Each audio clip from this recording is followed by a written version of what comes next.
As a project manager, you need to have a basic understanding about contracts, such as what constitutes a valid contract and what the different types are. For a contract to be valid, it must meet certain conditions. First of all, the contract must describe the product or service being offered, as well as all the requirements for the buyer to accept the product.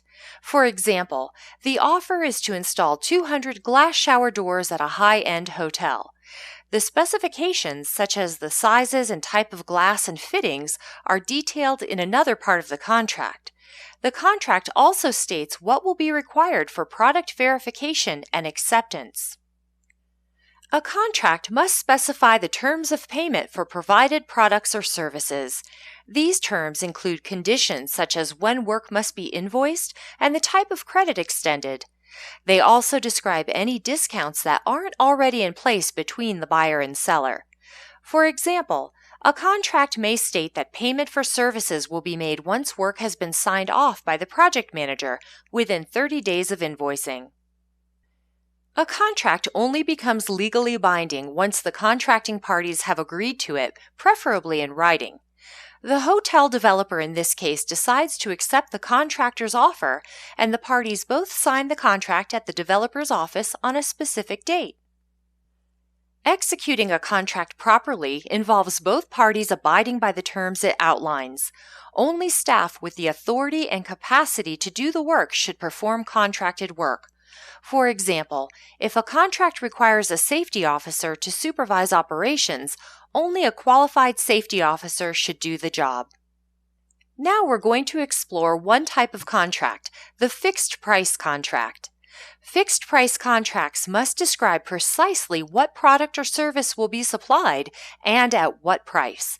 For example, a contract may state that a packaging company will deliver a ton of boxes described as type A1 in its catalog for the agreed fixed price of $1,500. In this case, the seller takes on the risk of increases in the cost of materials. There are three types of fixed price contracts. The most common is the firm fixed price contract. Firm fixed price contracts are the simplest and most common. The seller offers a product or service at a price, and the buyer agrees to pay the price. A seller's profits are equal to this fixed price minus any costs. So a seller bound by a firm fixed price contract is vulnerable to changing market forces.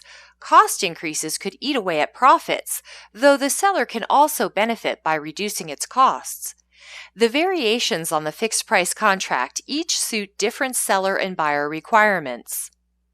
A fixed price plus incentive fee contract suits a seller who is able to improve performance and earn an incentive by doing so.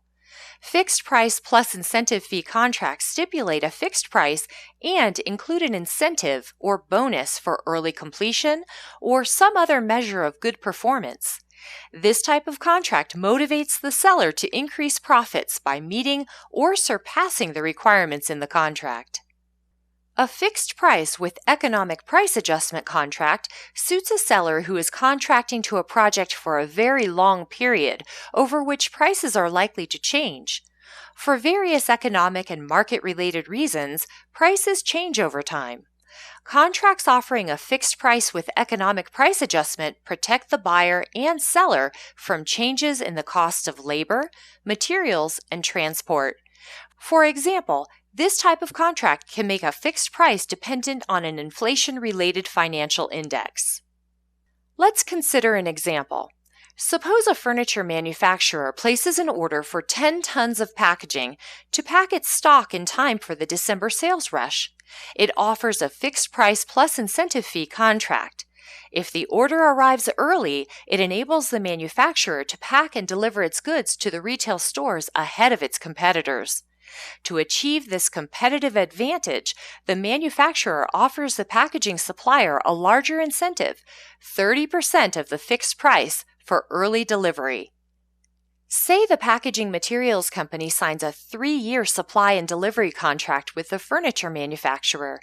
To protect itself from increases in the price of materials, labor, and fuel, the packaging supplier insists that the contract stipulate a fixed price with economic price adjustment. So the contract states that the price will be adjusted every 6 months according to changes in the inflation rate and in labor and fuel costs.